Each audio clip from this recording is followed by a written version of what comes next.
बच्चों, आज हम लोग नवीन पल्लव पुस्तक पाठ 7 फूल का मूल्य पढ़ेंगे। इस पाठ के लेखक हैं रविंद्रनाथ टैगोर। फूल का मूल्य धन नहीं अपितु अर्पित करने वाले का भाव होता है, जो उसे अमूल्य बना देता है। यहाँ पर फूल का मूल्य के विषय में बतलाया गया है कि शीतकाल का समय था और प्रचंड मतलब बहुत ही जाड़े का मौसम कहेंगे, ठंड थी। और वैसे ठंड में वन उपवन में मतलब उदासी छा गई थी। कहीं भी ठंड के कारण फूल दिखाई नहीं दे रहे थे। पूरे उपवन जो है खाली दिखाई दे रहे थे और इस प्रकार मतलब फूलों के अभाव में उपवन जो है श्रीहीन हो गए थे। और ऐसे में माली जो है अपने सरोवर में एक कमल का फूल खिला हुआ देखता है तो वह बहुत खुश होता है और वह सोचता है कि अगर इस कमल के फूल को हम राजा के पास ले जाएंगे तो इसकी मनचाही कीमत मिलेगी। और इस प्रकार माली जो है, सूरदास जो है, अपने कमल का फूल को ले करके वो राजा की महल की ओर चला जाता है। और राजा की महल तक जाने के बाद में वो राजा के पास में खबर भिजवा देता है और बाहर राजा का इंतजार करता है। और जब तक वह इंतजार करता है तो वहाँ से एक सज्जन जो है पार होता है और कमल के फूल को देखता है। और उस सज्जन भी जो है और वो सज्जन भी हैं जो कमल के फूल को खरीदने की चाह रखते हैं। और इस प्रकार मतलब सूरदास से उस फूल की कीमत के विषय में मतलब इच्छा जताती है। तो सूरदास जो है सोचता है कि ये फूल अगर हम इसको दे देंगे तो हमें अच्छा मतलब कीमत मिलेगा या रकम मिलेगा। और इस प्रकार उसने एक मासा सोना मतलब फूल के बदले जो है वो एक मासा सोना लेने को तैयार हो गया। और वह व्यक्ति जो है बतलाता है कि हमारे शहर में तथागत आए हुए हैं, मतलब भगवान बुद्ध आए हुए हैं और हम उसको मतलब चरणों में अर्पित करना है या अर्पण करना है। तो और उसी समय जो है राजा भी पूजा की थाल लिए, जिसमें मतलब पूजा की थाल सजे हुए थे, लेकिन उसमें फूल की कमी थी। और इस प्रकार राजा भी पैदल ही तथागत की सेवा में या तथागत की सेवा या भक्ति में मतलब वो लीन हो करके या उस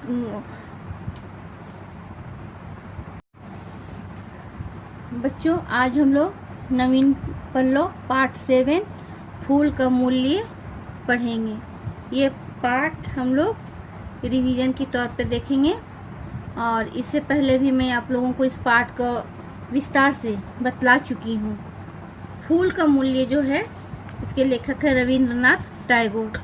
उन्होंने अपने इस पाठ में बतलाया है कि फूल का मूल्य धन नहीं अपितु अर्पित करने वाले का भाव होता है, जो उसे अमूल्य बना देता है। मतलब सच्चे मन से या सच्ची भक्ति से हम इस किसी भी ईश्वर को या किसी इंसान को फूल देते हैं तो हमें अपने मन में जो खुशी या आनंद अनुभव होता है वो उसके विषय में इस पाठ में बतलाया गया है।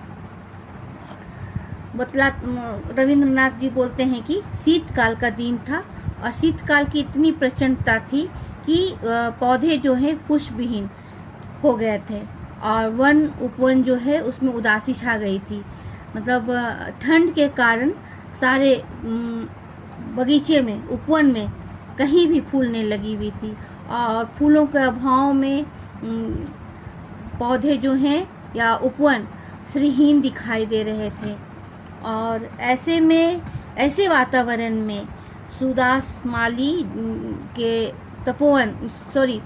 सरोवर में एक कमल का फूल खिला हुआ था। सरोवर मतलब तालाब में कमल का फूल खिला हुआ था, जिसे माली देख करके बहुत खुश हुआ। और वो इतना खुश होता है और उसके सुंदरता पर इतना मुग्ध हो जाता है कि वह मन ही मन सोचने लगता है कि अगर इस पुष्प को मैं अपने राजा के पास ले जाऊंगा तो राजा बहुत ही खुश होंगे और मुझे मनचाहा इनाम देंगे, क्योंकि राजा तो पुष्पों की सुंदरता के दीवाने हैं। और इधर उसी समय एक शीतलहर आई, मतलब पवन का एक झोंका आया और पवन के झोंके से कमल भी मतलब थोड़ा सा हिला। और इस प्रकार माली सोचता है कि ये सब जो है शुभ लक्षण है, और यह सोच करके वो फूला नहीं समाता है और अपने मन में पुरस्कार की कामना में डूबा हुआ वह राजमहल की ओर पहुंचता है। और वो राजमहल जब पहुंचता है तो राजा को वो खबर भिजवा देता है और उसके इंतजार में वो बाहर खड़ा रहता है। तभी वहां से एक सज्जन व्यक्ति जो है पार होते हैं और वो भी सूरदास के हाथ में कमल के फूल का देखता है और उसकी सुंदरता पर मुग्ध हो जाता है। और ऐसे में वो सूरदास से प्रश्न करता है कि क्या तुम फूल बेचोगे। और इस प्रकार सूरदास जो हैं मतलब बोलता है कि यह फूल तो मैं राजा जी के चरणों में अर्पित करना चाहता हूँ। और सूरदास यह उत्तर देकर के शांत होता है।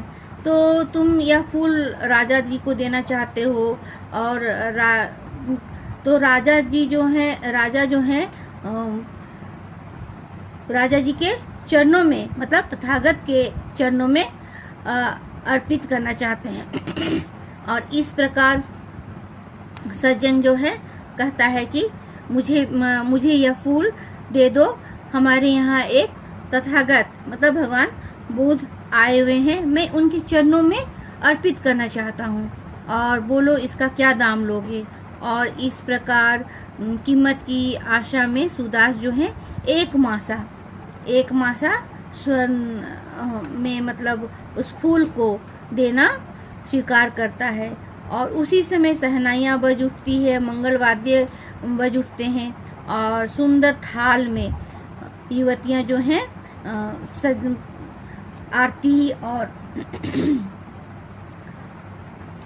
और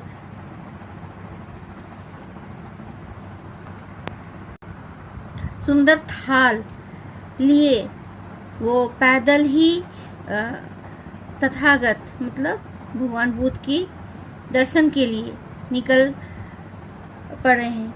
और सूरदास जो हैं राजा को देखकर खुश होते हैं।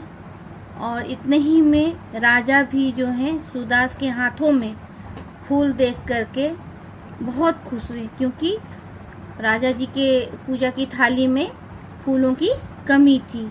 और इस प्रकार राजा जो हैं सूरदास से प्रश्न करते हैं और बोलते हैं कि मैं इस फूल के बदले में 10 मासा स्वर्ण दूंगा। और इधर सज्जन जो है कहता है कि ये फूल तो मैं ले चुका हूँ। और इस प्रकार यहाँ पर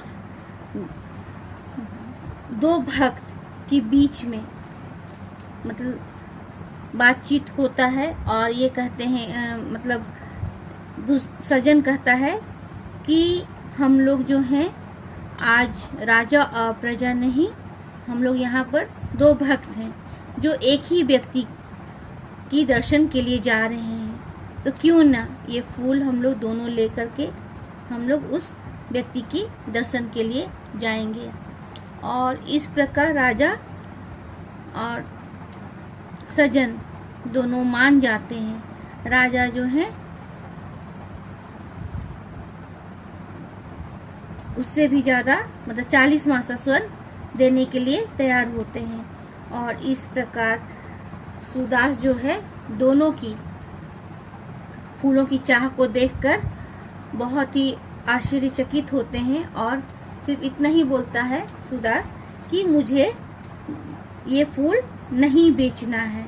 और मन में यह सूरदास यह भी सोचता है कि इस फूल की कीमत जो ये लोग लगा रहे हैं, हो सकता है उस व्यक्ति को मैं अगर फूल दे दूं तो मुझे इससे दुगुना दाम मिलेगा। और इस प्रकार सूरदास जो है वो फूल राजा और सज्जन को ना दे करके वह स्वयं तथागत के चरणों में अर्पित करने के लिए चला जाता है। और वहाँ पर जाकर के देखता है कि भगवान बुद्ध जो हैं ध्यान मगन है और सूरदास जो है उनके चेहरे का तेज को देखता है और उनके चरणों में यह फूल जो है अर्पित करता है, मतलब चढ़ा देता है। और तब तक जो तथागत हैं, मतलब भगवान बुद्ध हैं, जो सूरदास से पूछते हैं कि तुम्हें क्या चाहिए, बोलो। और सूरदास यहाँ बोलता है कि मुझे सब कुछ मिल गया सिवाय आशीर्वाद के, मुझे सिर्फ यहाँ पर आपका आशीर्वाद चाहिए। यह कह के वो अपने आप को बहुत ही सुकून मतलब महसूस करता है और प्रसन्नता पूर्वक वह वहाँ से मतलब प्रसन्न होकर के वहाँ से निकल पड़ता है। तो बच्चों, हमें इस कहानी से यह सीख मिलती है कि पुष्प की कीमत नहीं लगाई जा सकती है। अगर हमारे मन में सच्चे भक्ति अगर रही तो हम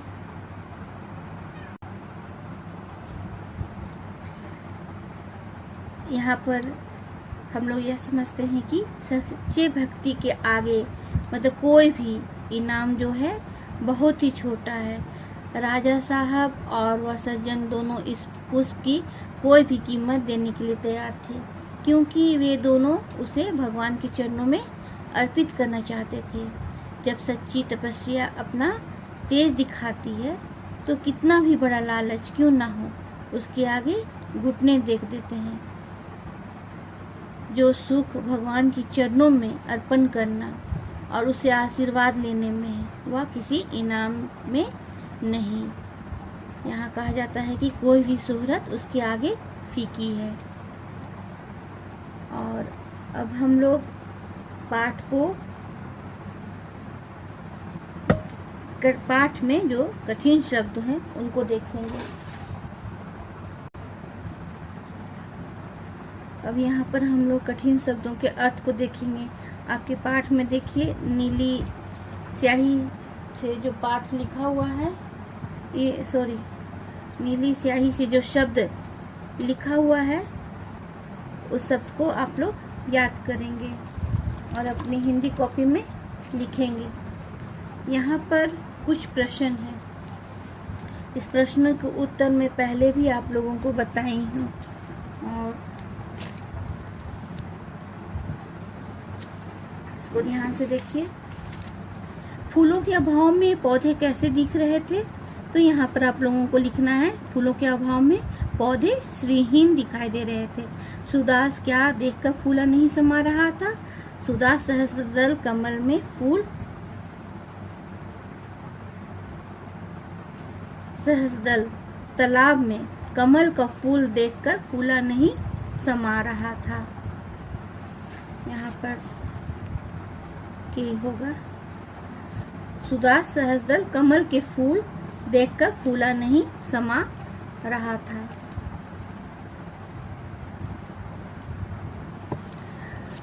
कौन राजपथ पर फूलों की सुंदरता पर मुग्ध हो गया? एक सभ्य पुरुष राजपथ पर फूलों की सुंदरता देखकर मुग्ध हो गया। महात्मा बुद्ध का स्वरूप कैसा था? महात्मा बुद्ध का पूरा व्यक्तित्व एक अनूठा प्रभाव लिए हुए था। शीतकाल की प्रचंडता के कारण पौधे कैसे हो गए थे? यहाँ पे लिखेगा आप लोग, शीतकाल की प्रचंडता के कारण पौधे पुष्पविहीन हो गए थे।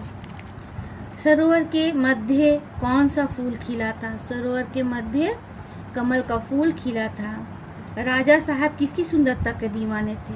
राजा साहब पुष्पों की सुंदरता के दीवाने थे। राजा प्रसेनजीत किसका दर्शन करने जा रहे थे? राजा प्रसेनजीत जो है किसका दर्शन करने जा रहे थे?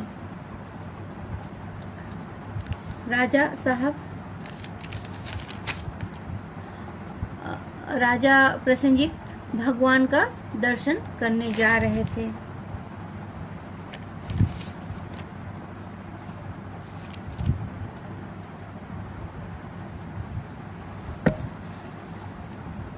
माली क्यों प्रसन्न हो उठा? माली सहस्त्रदल कमल के फूल को देखकर प्रसन्न हो उठा। माली राजा साहब को पुष्प क्यों देना चाहता था? माली मनचाहे पुरस्कार पाने की इच्छा रखकर राजा साहब को फूल देना चाहता था। तीसरा प्रश्न है, प्रसेनजीत पुष्प देखकर क्यों प्रसन्न हुए? राजा प्रसेनजीत की पूजा की थाली में फूल नहीं था, इसलिए वो सुंदर फूल देखकर प्रसन्न हो गए। सुदास ने महात्मा बुद्ध से क्या मांगा? सुदास ने महात्मा बुद्ध से केवल उनका आशीर्वाद मांगा। और यहाँ पर देखिए, मैं पहले से आप लोगों को पहले भी बताई हूँ, यहाँ पर मैं चिन्ह करती हूँ। पौधे श्रीहीन, माली सुदास, राजा प्रसेनजीत, भगवान तथागत, अलौकिक सुख। माली मालिन, युवक युवती, भगवान भगवती, कमल कमलिनी, भक्त भक्ति, दास दासी। ये सबको आप लोग पुस्तक में ही कीजिएगा और अपनी कॉपी में मौखिक प्रश्न, लघु प्रश्न और दीर्घ प्रश्न को उत्तर कीजिएगा। बाकी सब किताब में ही कीजिएगा। सारा प्रश्नों को उत्तर आप लोग सुंदर हैंडराइटिंग में अपनी हिंदी कॉपी में कीजिएगा।